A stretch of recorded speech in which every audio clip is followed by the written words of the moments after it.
Bismillahirrahmanirrahim. Assalamualaikum warahmatullahi wabarakatuh.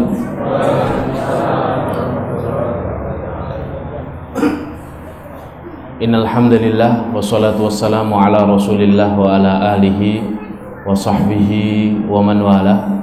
Asyhadu an la ilaha illallah wahdahu la syarikalah. Asyhadu anna Muhammadan abduhu wa rasuluhu la nabiyya wa la rasula ba'dah.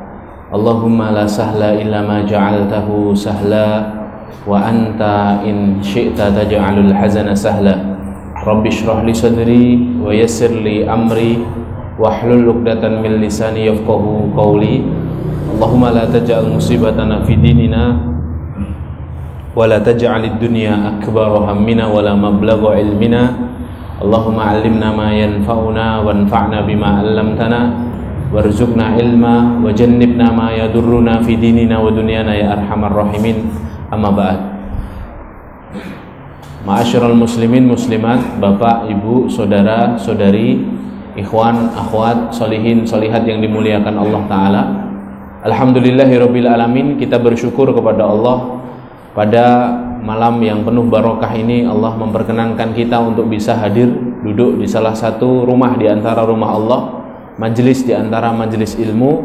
Kita berdoa kepada Allah semoga setiap langkah yang kita usahakan menuju tempat ini, setiap tapaknya bernilai pahala di sisi Allah, menggugurkan dosa-dosa kita dan memudahkan jalan kita semuanya menuju surga. Amin ya rabbal alamin. Hal yang patut untuk kita syukuri, Bapak Ibu yang dimuliakan Allah, majelis ilmu seperti ini yang harus menjadi ciri dari setiap majelis ilmu adalah kepahaman orang-orang yang ada di dalam majelis ilmu bahwa tidak semua orang dimudahkan Allah untuk datang ke majelis ilmu. Khusus Allah memilih orang-orang pilihan, orang-orang terpilih untuk bisa hadir di majelis ilmu. Ini adalah kesimpulan dari hadis Rasulullah sallallahu alaihi wasallam, di mana Rasul kita sallallahu alaihi wasallam bersabda, "Man yuridillahu bihi khaira yufaqihuhu fiddin." Barang siapa yang diinginkan oleh Allah Subhanahu wa taala untuk menjadi hamba pilihan, hamba-hamba terbaik, calon-calon penghuni surga, maka Allah akan lakukan satu hal. Ketika Allah menginginkan seorang hamba menjadi baik, Allah tidak lantas jadikan urusan dunianya mudah, Pak. Ketika Allah menjadikan orang itu menjadi hamba yang terbaik, Allah tidak lantas jadikan hamba ini diluangkan dan dilapangkan dalam masalah harta dan dunianya. Tapi ketika Allah Subhanahu wa taala menginginkan seorang hamba itu menjadi baik, Allah akan lakukan satu hal, yufaqihuhu fiddin. Allah akan fahamkan dia dalam perkara-perkara agama. Salah satu yang akan dilakukan oleh Allah Subhanahu wa taala adalah meringankan langkah kita, memudahkan ayunan tangan kita, melunakkan hati kita untuk dapat hadir di majelis ilmu seperti ini. Maka bersyukurnya kita, Bapak Ibu yang dimuliakan Allah, adalah ketika kita dimudahkan Allah Subhanahu wa taala datang ke majelis ilmu. Maka nanti hari ini dan ke depan semoga kita termasuk orang-orang yang hadir, dimudahkan Allah senantiasa hadir di majelis ilmu. Kita ini kan kemarin alhamdulillah baru peresmian mulai pembangunan masjid yang ada di barat lapangan ya. Semoga segera dijadikan. Dan Masya Allah Pak, kalau masjid itu, karena Allah sendiri yang berfirman, wa annal masajida lillahi fala tad'u ma'allahi ahada, dalam surah Al-Jin itu ya. Dan masjid itu miliknya Allah, maka jangan panggil atau jangan sebutkan nama lain selain Allah.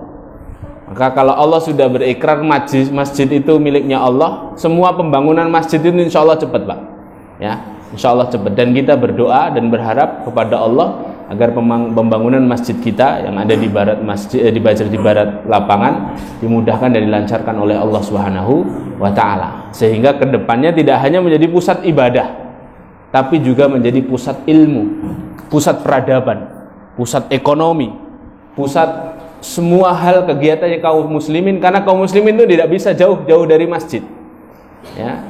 Hatinya selalu tertaut dengan masjid ya. Kalau kita ke luar negeri Pak ya, ke Eropa, ke Jepang, ke Cina, ke Afrika, semuanya daerah-daerah minoritas muslim, tempat yang paling pertama kali kita cari itu masjid. Kenapa masjid? Karena di samping-samping masjid biasanya banyak muslim, banyak makanan-makanan halal ya. Itu daerah minoritas. Daerah mayoritas juga orang Islam itu tidak bisa jauh-jauh dari masjid ya, karena Rasul kita nyontohkan rumahnya Rasulullah di samping masjid. Nabi Ibrahim alaihi salatu wassalam ketika menitipkan anak dan istrinya di mana? Di dekat rumah Allah yang mulia. Inni askantu min dzurriyyati biwadin ghairi dzi zar'in inda baitikal muharram rabbana liyuqimus shalah. Ya Allah, aku titipkan anak keturunanku di sebuah lembah yang kering kerontang, tidak ada tumbuhan, tidak ada makanan, tidak ada kehidupan di dalamnya, di dekat rumahmu yang mulia. Jadi konsep hidupnya seorang mukmin itu dia tidak bisa jauh-jauh dari masjid. Bahkan Ibunda Asiyah, istrinya Fir'aun ya, Ibunda Asiyah ketika berdoa, ketika dalam hadis riwayat Ahmad itu disebutkan Ibunda Asiyah istrinya Fir'aun ketika ketahuan beriman, Fir'aun itu menancapkan Ibunda Asiyah di dinding dengan 4 paku raksasa ya. Jadi tangannya dipaku kanan kiri, kaki kanan kiri, lalu disiksa pelan-pelan sama suaminya Fir'aun ini. Di tengah penyiksaan itu Ibunda Asiyah berdoa, dan doanya diabadikan Allah dalam Al-Quran. Apa doanya? Rabbi benili indaka baitan fil jannah wa najjini min fir'auna wa amali wa najjini minal qaumiz zalimin. Doa pertamanya Ibunda Asiyah apa? Ya Allah, bangunkan untukku di sisimu rumah di surga. Para ulama tafsir mengatakan permintaannya Ibunda Asiyah menunjukkan bahwa kalau kita punya rumah, yang pertama kali yang harus jadi kaidah adalah deket gak sama masjid, terjangkau gak masjid. Karena apa? Permintaannya Ibunda Asiyah, ya Allah, bangunkan untukku di sisimu. Minta tetangga dulu, baru minta rumah di surga. Bukan ya Allah, bangunkan untukku rumah di sisimu, tapi apa? Ya Allah, bangunkan untukku di sisimu rumah di surga. Jadi yang dilihat adalah kedekatan kita dengan Allah Subhanahu wa ta'ala. Maka perlu kita syukuri atas apa yang Allah berikan pada lingkungan kita ini, dekatnya kita dengan masjid ya, makmurnya masjid kita dengan kegiatan-kegiatan ilmu seperti ini adalah bagian dari kasih sayang dan rahmatnya Allah Subhanahu wa ta'ala kepada orang-orang yang ada di dalamnya. Ma'asyiral muslimin azzakumullah, pada kesempatan kali ini saya akan membahas satu potong hadis qudsi yang diriwayatkan oleh Imam Muslim dari hadis riwayat Abu Dzar Al-Ghifari radhiyallahu anhu, di mana Rasulullah sallallahu alaihi wasallam pernah bersabda, yang mana Allah Subhanahu wa taala berfirman. Jadi kalau disebutkan hadis qudsi itu maknanya dari Allah tapi redaksinya dari Rasulullah. Yang berfirman Allah tapi redaksinya dari Rasulullah. Bedanya apa sama Al-Qur'an? Kalau Al-Qur'an itu makna dan redaksinya dari Allah. Jadi yang kita baca Al-Quran setiap hari, yang kita baca dan kita belajar baca itu ya, itu semuanya dari Allah Subhanahu wa ta'ala. Tapi kalau hadis qudsi, redaksinya dari Rasulullah SAW. Rasulullah SAW pernah bersabda dalam satu hadis qudsi bahwa Allah Subhanahu wa ta'ala berfirman, ya ibadi, wahai hamba-hambaku, innakum dhallun ya, sesungguhnya kalian dalam keadaan tersesat, illa man hadaituhu, kecuali orang-orang yang aku beri hidayah, aku beri petunjuk. Atau Allah apa? Kalian semuanya tersesat, kalian semuanya dalam keadaan dhalun, illa man hadaituhu, kecuali yang aku beri petunjuk. Lalu disebutkan potongan selanjutnya, fastahduni ahdikum, maka mohonlah hidayah kepadaku, maka sungguh aku, niscaya aku akan memberi kalian hidayah.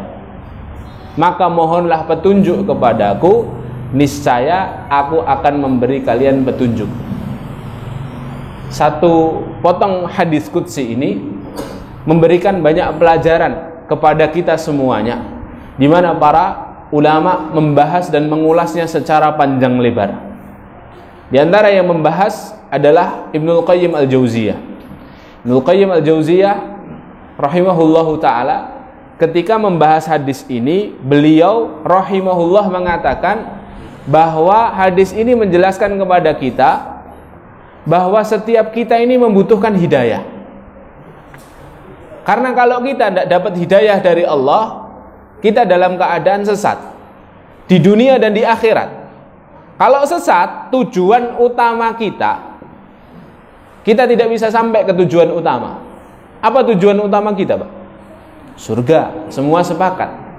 Semua orang kalau ditanya, Pak, surga atau neraka, jawabannya mesti milih surga. Lah ketika seorang tersesat, bagaimana mungkin dia sampai ke tujuan? Kita mau ke Semarang, Pak.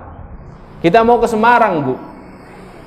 Sampai di pertigaan Kartosuro. Bingung kita, kiri apa lurus ya? Ya, karena nggak tahu jalan, tersesat.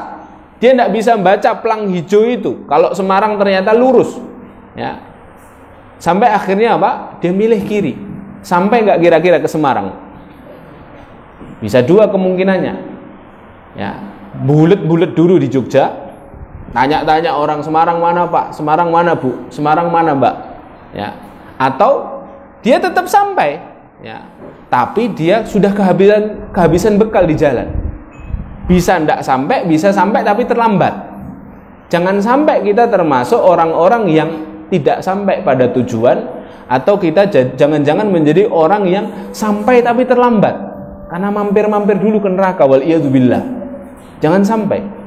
Nah, oleh karena itu ketika Allah mengatakan ya ibadi wahai hambaku, kalian dalam keadaan tersesat, illa man hadaituhu, kecuali kalian yang aku beri petunjuk hidayah, fastahduni ahdikum, maka mintalah petunjuk kepadaku, niscaya aku akan memberimu petunjuk. Kata Ibnul Qayyim, hadis ini menjelaskan kepada kita bahwa setiap kita membutuhkan hidayah dari Allah. Kita butuh petunjuk, Pak, dalam hidup ini. Ya. Kita butuh petunjuk. Karena kita ini butuh petunjuk, maka kita harus minta petunjuk itu kepada Allah. Dan Ibnul Qayyim merinci, ya, ada 5 kondisi mengapa manusia itu butuh petunjuk dari Allah. Ini yang akan kita bahas pada beberapa menit ke depan. Apa saja kondisi mengapa kita ini kok butuh hidayah dari Allah? Kondisi yang pertama, kata Ibnul Qayyim, ada kondisi di mana seseorang itu dalam keadaan jahil, dalam keadaan bodoh, tidak tahu ilmu, sehingga dia butuh hidayah dari Allah Subhanahu wa ta'ala. Kita kadang-kala kan berada pada kondisi tidak tahu hukum, Pak. Ini halal apa haram ya? Kita tidak tahu. Kita lagi jualan, dagang, terus kita nemukan transaksi yang kita tidak tahu ini boleh tidak dalam agama. Dalam kondisi seperti ini kita butuh hidayah dari Allah Subhanahu wa ta'ala. Kadang-kala kita juga menemukan satu model ibadah yang kita tidak tahu hukumnya. Misalnya, selesai sholat, ada jamaah yang meninggal dunia. Terus Pak Takmir atau Pak Imam bilang, setelah sholat nanti kita lanjut sholat jenazah. Mungkin di antara kita ada yang belum pernah sholat jenazah. Akhirnya takbir, Allahu Akbar. Terus pas Allahu Akbar kedua, rukuk, Pak, ya kan? Karena tidak tahu, belum pernah ngikutin sholat jenazah sebelumnya.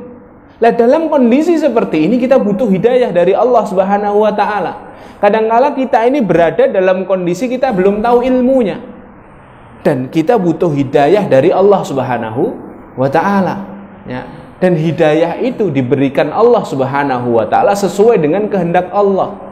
Maka bersyukurnya kita ketika berada di majelis seperti ini adalah mudahnya kita digerakkan hatinya untuk berada di majelis ini, Pak.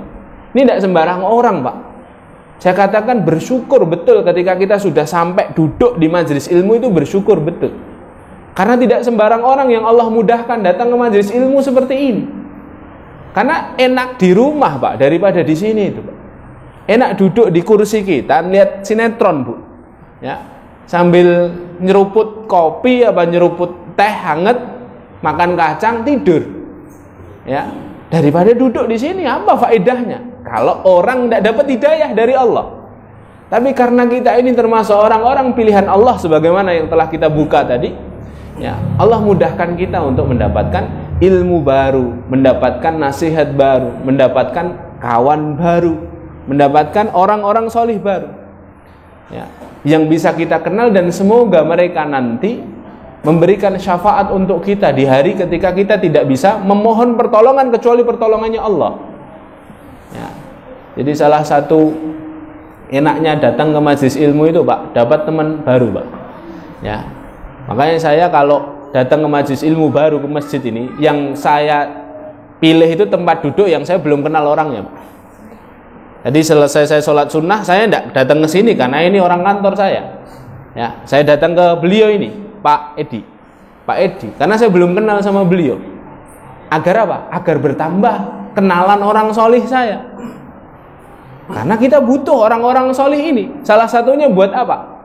Buat ketika kita nanti kesulitan di hari hisab kita terlalu panjang, hisab kita terlalu sulit, atau wal iyadzubillah, kok ternyata amalan solih kita tidak terlalu banyak, tapi dosa dan maksiat kita terlalu banyak, sehingga Allah mampirkan kita masuk ke dalam neraka. Orang-orang solih ini akan mencari kita, Pak. Orang-orang solih ini akan saling berkata dan saling bertanya, mana si fulan yang kita kenal dulu di pengajian Masjid Al-Hasanah? Kok belum kelihatan ya? Ayo bareng-bareng matur sama Allah. Matur akhirnya orang-orang solih ini. Dan kalimatnya, Pak, kalimatnya itu membuat Allah langsung mencari temannya ini. Al-Hasan Al-Basri mengutip satu kalimat, yang mana kalimat ini diadukan kepada Allah Subhanahu wa Ta'ala dari orang-orang solih ini. Apa kalimatnya? Ya Rabbi, lan taktamil lazzati fil jannati illa bihuduri sadiqi fulan. Ya Allah, kenikmatan surgamu ini belum lengkap ya Allah. Menurutku belum lengkap ya Allah tanpa kehadiran kawanku si fulan. Mana ya Allah? Mana? Coba, antum punya restoran, bapak-bapak punya toko, punya rumah makan, tiba-tiba yang datang komen, Pak, panganannya gak enak, Pak, ya. Makanannya sambalnya kurang pedes. Pantang bagi pemilik restoran untuk punya makanan yang testimoninya itu ratingnya cuma 1 atau 2, komennya jelek. Maka Allah pun demikian. Allah ketika penghuni jannah bilang, ya Allah, kenikmatan surgamu bagiku belum lengkap ya Allah tanpa kehadiran kawanku. Maka Allah Subhanahu wa Ta'ala langsung memerintahkan malaikatnya, cari si fulan, temannya para penghuni jannah ini. Ternyata para malaikat lapor, ya Allah, si fulan yang dicari nyemplung ke neraka ya Allah. Maka apa kata Allah? Akhrijhu minan nar, keluarkan dia dari neraka. Teman-temannya nunggu di jannah. Diangkat, Pak, sama Allah, dimasukkan ke dalam jannah. Ini pentingnya kita ini datang ke majelis ilmu, dan ini tidak sembarang orang, Pak. Orang yang hadir di majelis ilmu ini semuanya adalah orang-orang solih, Bu. Ya, kecuali yang dari tadi berbicara ini. Ya, semuanya orang solih. Maka rugi betul Anda duduk di majelis ilmu kok tidak kenal kanan kirinya. Ya. Makanya ada sesi ketika nunggu kajian itu saatnya kita berkenalan, karena bisa jadi mereka ini nanti yang menarik tangan kita masuk ke jannahnya Allah. Makanya Imam Abu Hanifah wafat 150 Hijriah, Imam madhab Hanafi, Imam Abu Hanifah rahimahullah itu sampai mengatakan apa? Lirikan matanya orang solih lebih bermanfaat bagiku daripada pesan-pesan hikmahnya. Dulu saya memahami kalimat ini sempat salah memahami, Pak. Dulu saya bertanya kepada guru saya, masyaikh saya, syekh, ini maksudnya apa? Lirikan matanya orang solih lebih bermanfaat daripada nasihat-nasihatnya. Berarti kita tidak usah datang pengajian, cari lirikannya orang solih saja, nggak usah dengerin tausiah, tidak butuh sowan ke para ustadz, para ahlul ilmi, ke para kiai. Kita cari lirikannya saja. Kata guru saya, bukan begitu cara memahaminya. Perkataan ini menjelaskan kepada kita, minta nasihat para ulama, orang-orang soleh itu tidak terlalu bermanfaat untuk kita kalau setelah minta nasihat tidak kita amalkan. Wong dicatat tok, wong didengarkan tok, tidak diamalkan, tidak terlalu bermanfaat. Lebih bermanfaat melihat atau mencari lirikan matanya orang soleh. Karena orang soleh itu kalau sudah ngelirikkan matanya, Pak, sudah mulai penasaran sama kita, berarti firasatnya melihat bahwa kita orang baik. Karena orang soleh itu ya pilih-pilih teman, Pak. Orang soleh itu hanya tertarik pada yang halal-halal, pandangannya godul basor. Ya. Maka apa yang dilakukan orang soleh ini kalau sudah tertarik, dia akan tanya namanya. Siapa namanya? Pak, nama saya Fulan. Setelah dia tahu namanya, dia akan mengingatnya. Setelah dia mengingatnya, dia akan mengenangnya. Sampai nanti ketika di akhirat dia tidak menemukan kita, dia akan berkata kepada Allah, ya Allah, mana kawanku ya Allah? Pak Fulan dan Pak Fulan belum terlihat ya Allah. Aku tidak mau masuk surga sampai bersama mereka masuk surga ya Allah. Jadi hadirin dimuliakan Allah, kadangkala di majelis ilmu ini ya, tidak hanya soal ilmu, bahkan soal di mana kita duduk itu ternyata memudahkan langkah kita ke surga. Dan kita kembali kepada pembahasan kita bahwa ada kalanya seseorang itu butuh hidayah dari Allah karena dirinya dalam keadaan bodoh, dirinya dalam keadaan jahil, dirinya dalam keadaan tidak mengetahui ilmu. Nah, ini kondisi pertama. Kata Ibnul Qayyim rahimahullahu ta'ala, makanya kita butuh hidayah. Karena kadang-kala kita tidak tahu hukum, kita tidak tahu ilmunya, kita butuh petunjuk dari Allah subhanahu wa ta'ala, sehingga Allah menolong kita untuk mendekatkan kita kepada ilmu, untuk meringankan kaki kita datang ke majelis ilmu, untuk mencondongkan hati kita agar mencintai ulama. Karena ada loh Pak, orang benci sekali sama ulama ya. Pokoknya yang deket-deket sama ulama sudah dikatakan radikal, sudah dikatakan ini itu. Sampai akhirnya orang sekarang agak jaga jarak sama ulama. Agak jaga jarak pakai pakaian muslim, takut dikatain ke Arab-Araban. Takut dikatain, wah ini ndak Nusantara ini. Ya. Masya Allah, tabarakallah. Ya. Jadi hari ini muliakan Allah, kita ini wajib bersyukur karena kita saat ini tidak berada pada kondisi pertama, alhamdulillah ya. Dan kalaupun kita berada dalam kondisi pertama, masih merasa diri kita ini bodoh, kita perlu bersyukur karena Allah memberikan kita hidayah, mendekatkan kita kepada ilmu. Ada kondisi kedua, kata Ibnul Qayyim. Apa kondisi kedua?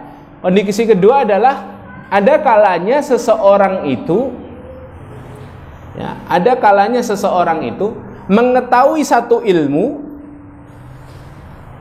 dan tidak mengetahui ilmu yang lain. Kan ada di antara kita ini yang tahu sifat sholatnya Nabi, sholat yang benar bagaimana, tapi kadangkala belum tahu hukum jual beli yang diharamkan Allah itu apa. Jadi dia tahu satu hukum tapi mungkin belum tahu hukum yang lain. Dia tahu cara berpakaian sebagaimana pakaiannya sunnah yang dicontohkan oleh Nabi SAW, tapi mungkin dia belum tahu cara makannya Nabi SAW bagaimana. Dan di saat seperti itu kita butuh hidayah, hadirin. Kita butuh hidayah dari Allah Subhanahu wa ta'ala ya. Makanya pentingnya kita belajar terus-menerus, datang ke majelis ilmu itu salah satunya itu, Pak. Jangan terlalu jumawa, kita ini sudah ngikut ngaji, saya ngikut ngaji rutin di majelis A ya, tapi ternyata apa? Banyak ternyata ilmu yang ternyata belum kita ketahui. Dan disitulah kita butuh hidayah dari Allah Subhanahu wa ta'ala, agar ketika kita mendapatkan ilmu kita tidak terlalu angkuh dan sombong dengan ilmu yang kita miliki. Kata Imam Asy-Syafi'i rahimahullah, beliau mengatakan proses belajar yang benar, proses ngaji yang benar adalah ketika bertambah ilmu kita, bertambah pula kita merasa diri kita ini bodoh. Jadi semakin tambah ilmu itu seharusnya semakin merasa bodoh, Pak. Proses yang benar seperti itu. Lah kalau sebaliknya, tambah ilmu kok tambah keminter, ada yang salah, Pak. Tambah ilmu kok tambah mudah nyesatkan orang, ada yang salah itu. Tambah ilmu kadang-kala menurut Allah Subhanahu wa taala baik, tapi bagi kita ini kita kadang melihatnya ini suatu keburukan, ya. Maka seorang mukmin yang diberi hidayah oleh Allah Subhanahu wa taala, mereka adalah orang yang mudah dan ridho menerima takdir Allah. Apa yang jadi ketetapannya Allah ya sudah, husnudzon saja sama Allah. Karena dikasih hidayah, dikasih sakit, pikiran pertamanya apa? Ya semoga saya sabar, Allah kuatkan saya, semoga jadi penggugur dosa saya. Dalam pikirannya orang-orang yang diberi petunjuk oleh Allah itu selalu dia berkomentar pada setiap takdir apa? Rabbana ma khalaqta hadza batila. Ya Allah, tidaklah kau menciptakan segala sesuatu itu dengan sia-sia. Pasti ada hikmahnya. Dikasih baik, alhamdulillah. Dikasih buruk, alhamdulillah ala kulli hal kan? Ya. Kenapa? Karena semua ketentuan Allah itu pasti yang terbaik untuk kita. Al khairu khiratullah, kata para ulama. Yang terbaik itu pasti pilihannya Allah.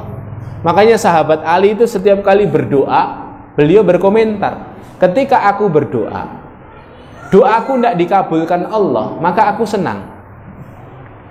Karena berarti itu pilihannya Allah. Dan aku lebih tenang kepada pilihannya Allah daripada dikabulkan tapi pilihanku. Ya. Jadi kadang-kala hadirin dimuliakan Allah, ada kondisi yang keempat ini, di mana ketika kita melihat sesuatu itu benar ternyata salah, sesuatu itu salah ternyata benar, dan kita butuh apa? Butuh taufik dan hidayah dari Allah. Kondisi yang terakhir, yang kelima, Bapak Ibu yang dimuliakan Allah, kata Ibnul Qayyim, ada kondisi yang kelima, kondisi di mana seseorang itu sudah berada di atas jalan kebenaran. Coba lihatlah, kadang-kala kita ini sudah benar, kumpul sama orang-orang soleh, rajin datang sholat berjamaah, datang juga ke pengajian-pengajian, ketemu sama para ustadz ahlul ilmi, ya. Dalam kondisi seperti itu pun kita masih butuh hidayah dari Allah agar Allah istiqomahkan langkah kita ini. Nabi SAW sekelas Nabi loh, maksum, terbebas dari dosa, masuk jannah tanpa hisab, tidak disisa kubur. Nabi SAW hidupnya dibimbing oleh wahyu, masih berdoa kepada Allah agar selalu diberi hidayah. Doanya kita hafal semua, Pak. Ya muqallibal qulub, tsabbit qalbi ala dinik. Ya musarrifal qulub, sarrif qalbi ala ta'atik. Wahai zat yang membolak-balikkan hati, tetapkanlah hatiku senantiasa berada di atas jalan agamamu, jalan ketaatanmu. Padahal Nabi SAW. Lah kalau Nabi saja minta hidayah, apalagi kita, Pak. Ummu Salamah, istrinya Nabi SAW, ketika Nabi senantiasa dalam munajatnya selalu berdoa dengan doa tadi, Ummu Salamah tanya, ibunda kita Ummu Salamah radhiyallahu anha tanya ke Rasulullah, ya Rasulullah, bukankah kau ini sudah dijamin surgamu oleh Allah? Bukankah apa yang hendak kau lakukan ini sudah ditunjuki oleh Allah? Kenapa engkau ini masih berdoa dengan doa semacam itu? Jawabannya Nabi apa? Kepada Ummu Salamah, inna quluba bani Adam baina isba'aini min asabi'ir rahman yusarrifuhu haitsu yasha. Wahai istriku, sesungguhnya hatinya anak Adam, hatinya manusia itu berada di antara jari jemarinya Ar-Rahman, jari jemarinya Allah, dalam genggamannya Allah. Allah yang berkehendak membolak-balikkan hati kita, maka kita minta kepada Allah agar kita ditetapkan dalam ketaatan. Itu Nabi loh, Pak. Ya. Makanya hadirin dimuliakan Allah, dimanapun kondisi kita 1 sampai 5, kita tetap butuh hidayah. Hadir. Kalau hari ini kita merasa berada pada kondisi yang kelima, karena berada di dekat orang-orang solih, bisa mudah datang ke pengajian seperti ini, rutin datang ke sholat berjamaah 5 waktu, dekat dengan masjid, kerjaan gampang, nyari kerjaan halal, anak-anak mudah diatur untuk jadi anak-anak yang solih, Istri alhamdulillah taat, ya, menjaga kehormatannya ketika ditinggal suami. Para istri pun demikian. Para suaminya taat. Alhamdulillah nih, kayaknya kita berada di posisi yang kelima ini. Alhamdulillah. Dalam kondisi kelima pun kita tetap butuh hidayah dari Allah. Itulah mengapa di dalam Al-Quran, Pak, doa pertama yang Allah sebutkan dalam Al-Quran itu bukan doa minta jannah, bukan doa agar kita terhindar dari neraka, tapi doa pertama yang Allah sebutkan dalam Al-Quran itu doa minta hidayah, Pak. Surat Al-Fatihah kan ayat ke-6, ihdinas siratal mustaqim. 17 kali minimal kita menyebutkan dalam setiap sholat kita. Karena apa? Karena dalam kondisi terbaik pun kita butuh hidayah dari Allah, Pak. Rasulullah SAW bersabda dalam sebuah hadis yang sahih, fa inna ahadakum la ya'malu bi amali ahlil jannah. Sesungguhnya di antara kalian ada yang setiap harinya dihiasi dengan amalan-amalan penghuni jannah. Beramal sholih terus, ibadah terus.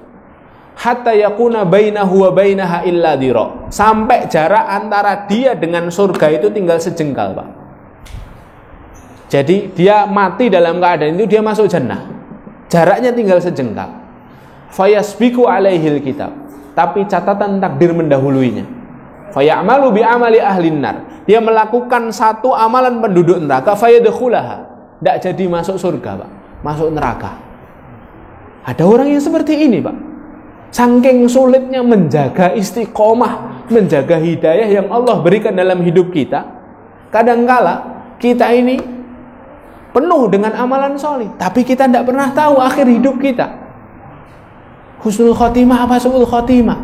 Bisa tidak kita mempertahankan hidayah ini sampai akhir hidup kita? Karena nyatanya kata Rasulullah, ada orang yang hidupnya penuh dengan amalan penduduk jannah, tapi catatan takdir mendahuluinya, dia melakukan satu amalan penduduk neraka, murtad, masuk ke dalam neraka. Dulu ada sahabat di zaman Rasulullah, ada orang namanya Ar-Rajal bin Unfuwah. Ceritanya begini, Pak. Majelis Rasulullah kayak gini, terus Rasulullah itu ada Abu Hurairah, ada sahabat macam-macam di situ, ya, radhiyallahu anhum. Rasulullah bilang begini. Rasulullah SAW bersabda, sesungguhnya di antara kalian nanti ada yang masuk neraka gigi gerahamnya sebesar gunung Uhud.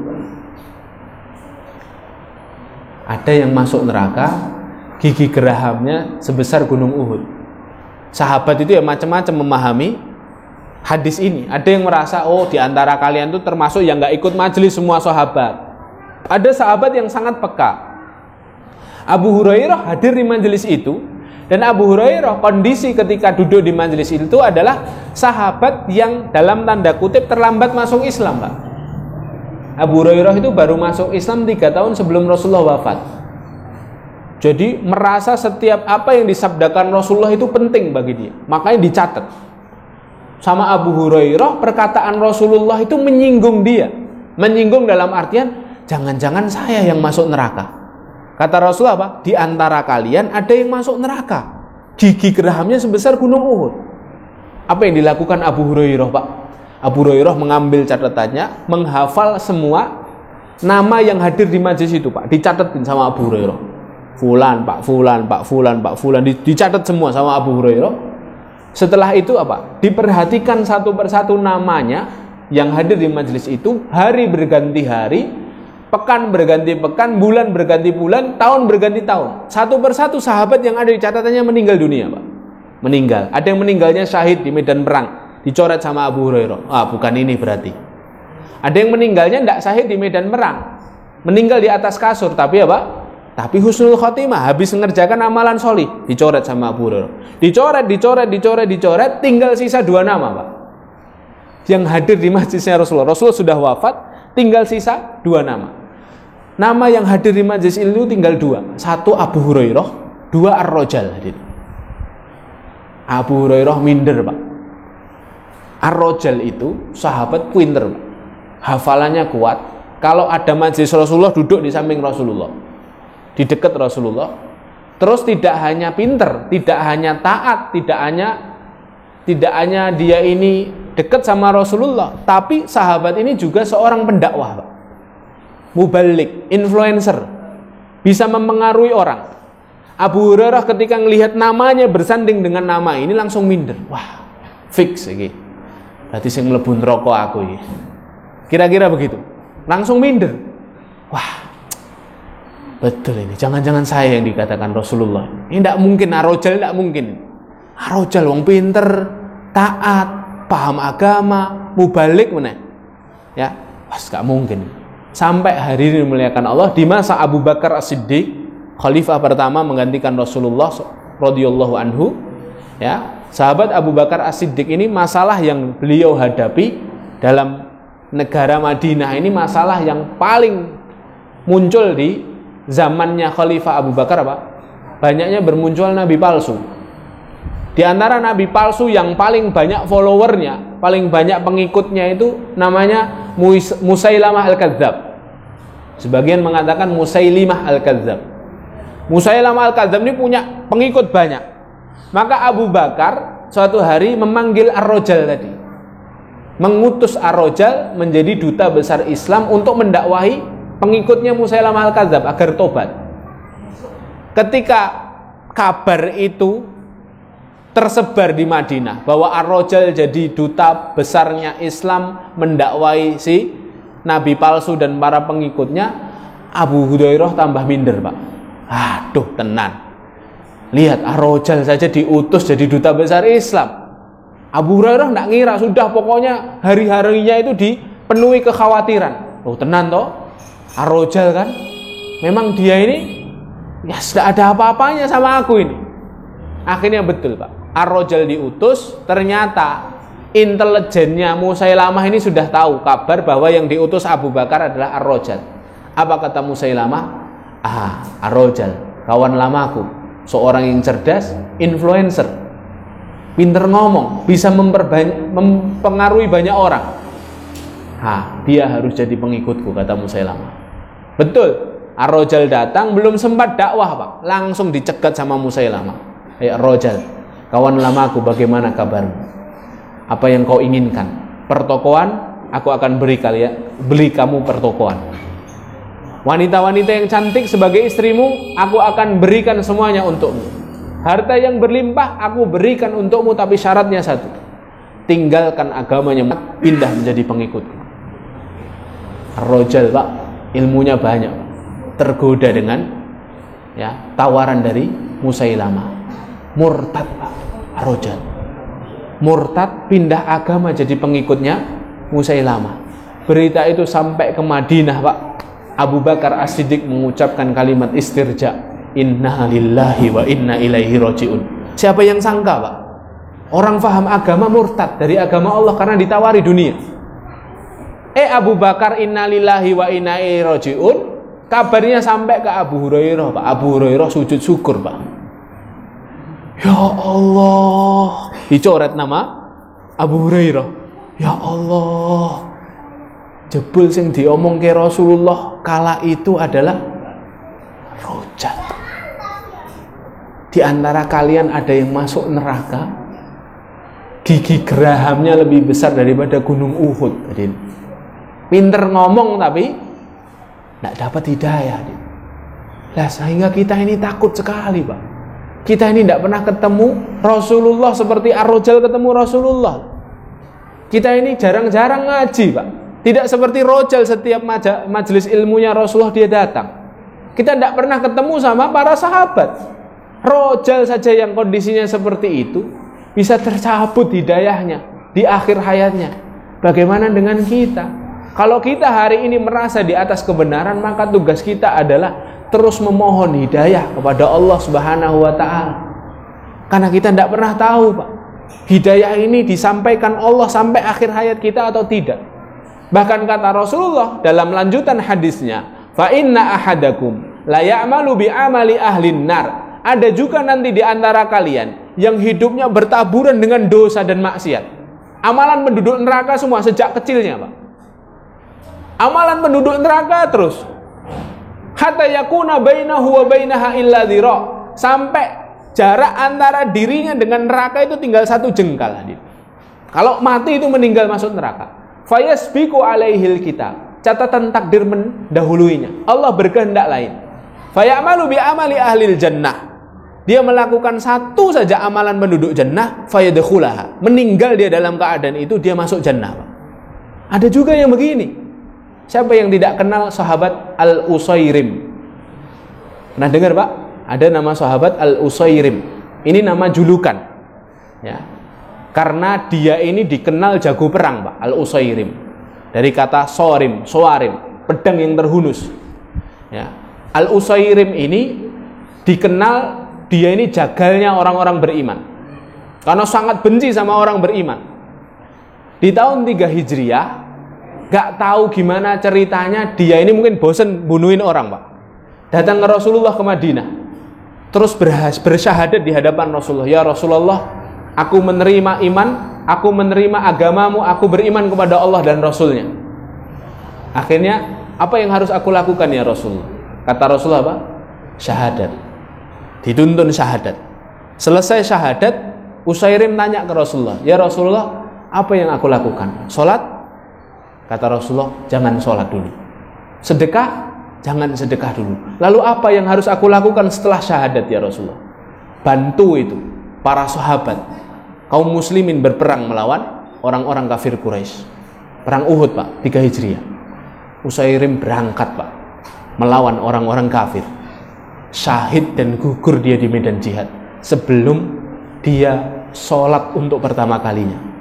Abu Hurairah sampai mengatakan satu-satunya sahabat yang belum menempelkan jidatnya di atas buminya Allah untuk sholat, tapi dia dikatakan oleh Rasulullah, innahu min ahlil jannah, dia adalah penghuni jannah.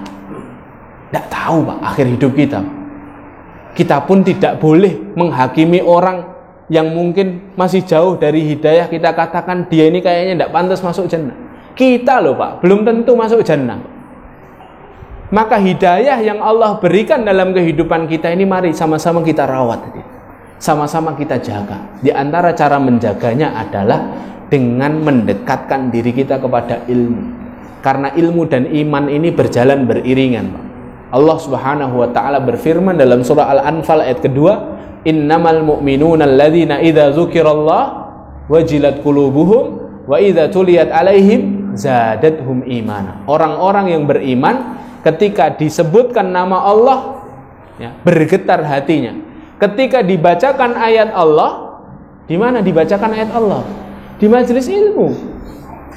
Zadatuhum imana, bertambah imannya. Para ulama tafsir mengatakan dari ayat ini kita faham ilmu itu menjaga iman. Iman itu harus dijaga dengan ilmu. Kalau kita dekat dengan ilmu, semoga menjaga iman kita. Sebaliknya, kalau kita jauh dari ilmu, kita khawatir kita tidak bisa menjaga iman kita.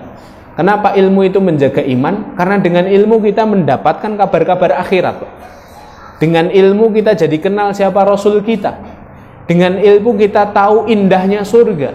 Dengan ilmu pun kita tahu pedihnya dan menakutkannya azab neraka. Oleh karena itu, dari sinilah kita harus mengetahui ilmu dan mencoba selalu untuk dekat, berusaha datang ke majelis ilmu. Keluarga muslim harus punya kegiatan datang ke majelis ilmu, Pak. Maka masjid ini semoga istiqomah, ya. Semoga kita diistiqomahkan, para takmir diistiqomahkan untuk mengadakan majelis ilmu. Keluarga muslim itu, Pak, seharusnya datang ke majelis ilmu sepekan sekali. Itu sudah sangat lowbat, Pak. Kalau ibaratnya HP itu sudah lowbat, itu sepekan sekali. Ya tidak apa-apa, dimulai dulu sepekan sekali. Bisa di sini, bisa di masjid-masjid yang lain, di majelis-majelis ilmu yang lain. Tidak hanya Anda bapak-bapak, tapi juga para istri diberi haknya. Salah satu kewajiban seorang suami kan tidak hanya sandang pangan papan, tapi juga perhatian dan juga pendidikan istrinya. Agar apa? Agar para istri kita menjadi ibu-ibu yang menjadi madrasatul ula, sekolahan pertama bagi anak-anaknya, generasi setelah kita nanti. Dan kita berharap dari anak-anak kita nanti tumbuh berkembang menjadi anak-anak yang solih sebagai aset akhirat untuk orang tuanya. Ketika kita semuanya nanti terbujur kaku di liang lahat dan tidak bisa mengusahakan amalan satu apapun, anak-anak kita ngirim pahala buat kita, Pak.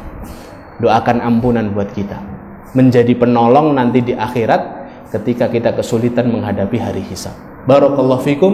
Semoga apa yang kami sampaikan ini menambah rasa takut kita kepada Allah Subhanahu wa taala, menambahkan keistiqomahan kita dalam taat kepada Allah Subhanahu wa taala, dan menjadikan kita tidak hanya berkumpul di tempat ini tapi juga berkumpul bertetangga di surganya Allah taala. Amin ya rabbal alamin. Mari kita tutup dengan bacaan kafaratul majlis.